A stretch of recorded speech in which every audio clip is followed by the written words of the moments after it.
Quando o corpo físico deixa de ser habitado pela vida, uma nova jornada se inicia. Mas afinal, por que existem as colônias espirituais? E se o espírito é imaterial, por que ele precisa de um lar?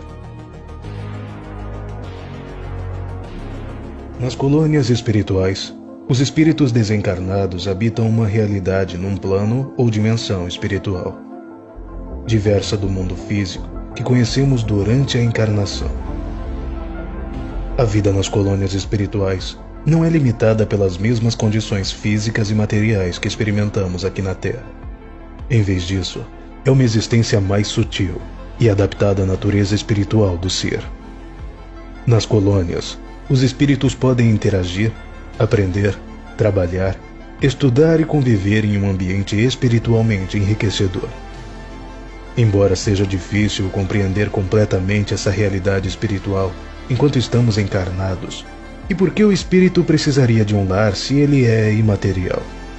Bom, nas colônias espirituais, os espíritos manifestam uma forma de corpo sutil, uma espécie de veículo de manifestação que permite perceber e interagir com o ambiente espiritual. Essa forma é mais flexível e adaptável do que o nosso corpo físico.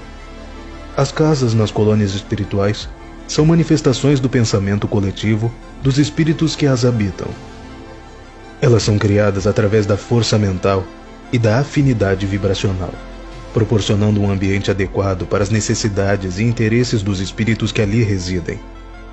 Essas casas podem variar em aparência e funcionalidade, de acordo com a evolução e as afinidades dos espíritos.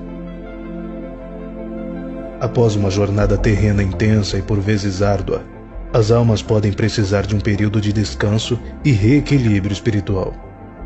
As colônias espirituais oferecem esse repouso, permitindo que as almas se reenergizem, reflitam sobre suas experiências passadas e se preparem para futuras etapas de evolução.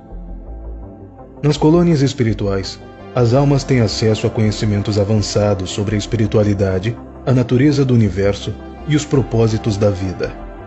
Eles participam de estudos, trocas de conhecimento e experiências enriquecedoras, ampliando sua compreensão e expandindo sua consciência.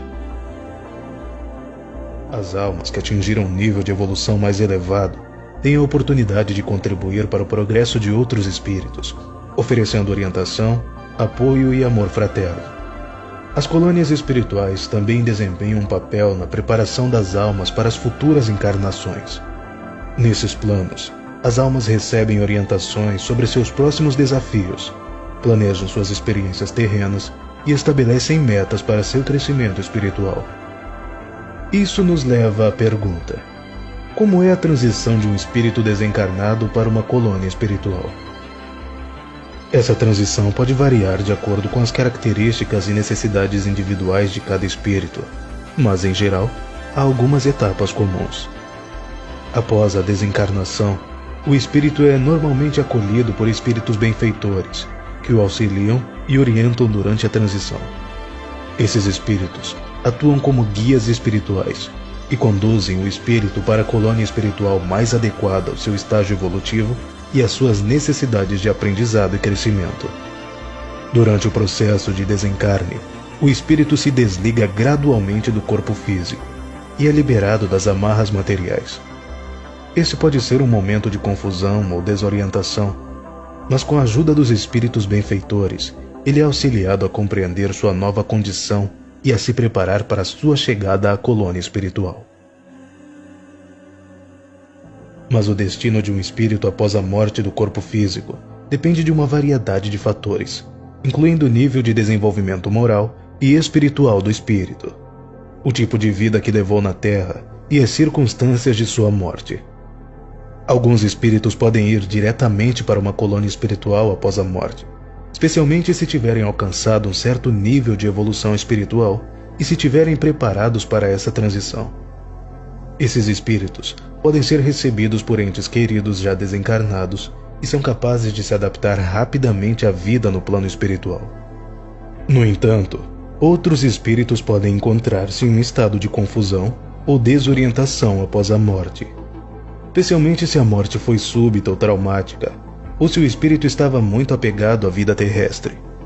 Esses espíritos podem passar um tempo em uma região conhecida como umbral, que é uma espécie de zona intermediária entre o plano terrestre e o plano espiritual.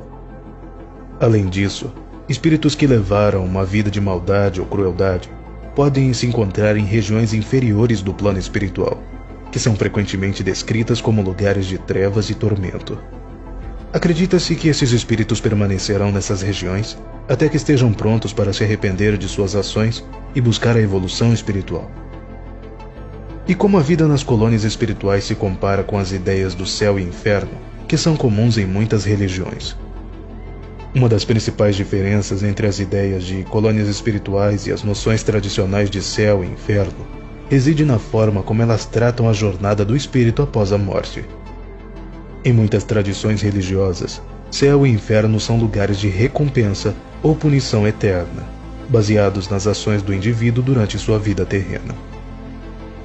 Por outro lado, as colônias espirituais são vistas como espaços de aprendizado e evolução, onde os espíritos têm a oportunidade de avaliar as lições aprendidas em suas vidas terrenas e se preparar para as futuras encarnações. Não se trata de um lugar de punição eterna ou recompensa, mas um lugar de crescimento e desenvolvimento contínuos.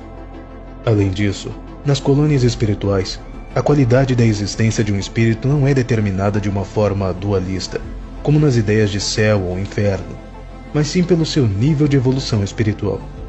Espíritos mais evoluídos podem habitar colônias espirituais de alta vibração, enquanto espíritos que ainda estão aprendendo e crescendo podem habitar colônias de vibração mais baixa. A ideia de um espaço de organização e transição após a morte, semelhante ao conceito de colônias espirituais, é encontrada em várias tradições espirituais e religiosas ao redor do mundo, embora com nomes e características diferentes.